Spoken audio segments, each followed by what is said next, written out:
Let me talk a little bit about what's going on back in Washington. Right now, Congress is in the middle of a budget debate. Now, there's nothing new about that. You know, every year, Congress got to pass a budget, and it's always a contentious, process. But right now, our recovery still needs to build more strength. So it's important that we get it right in Washington, because even though our success as a country is ultimately going to depend on great businesses like Ford, hard workers like you, government has to do some things.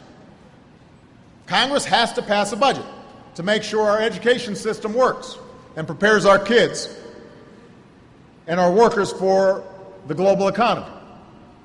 If we're going to rebuild our roads, our bridges, our airports, our ports, government's got to be involved in that. If we're going to have scientific research and development, I was looking at all these newfangled pieces of equipment here. Some of the things that allowed the efficiencies of this plant originated in laboratories and scientists doing work on the government's dime. That's how we always maintain our cutting edge. These are things that help us grow. These are things that help the private sector succeed.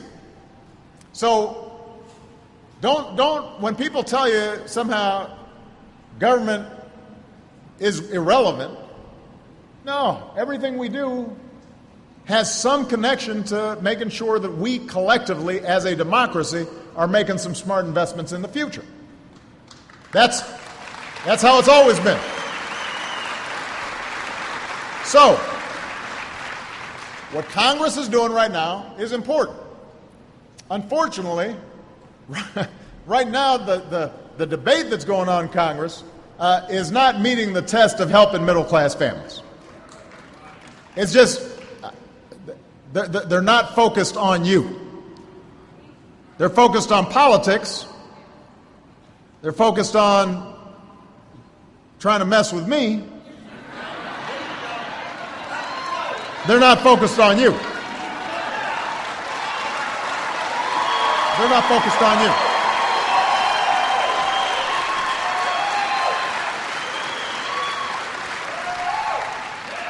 So there are two deadlines coming up that Congress has to meet. And I want folks to pay attention to this. Congress has to meet two deadlines, and they're coming up pretty quick. The first deadline. The most basic constitutional duty Congress has is to pass a budget. That's Congress 101. If they don't pass a budget by September 30th, what's the date today? The 20th. All right, so if Congress doesn't pass a budget in 10 days, a week from Monday, the government will shut down. A government shutdown shuts down many services that the American people rely on. This is not abstract. Hundreds of thousands of Americans will not be allowed to go to work.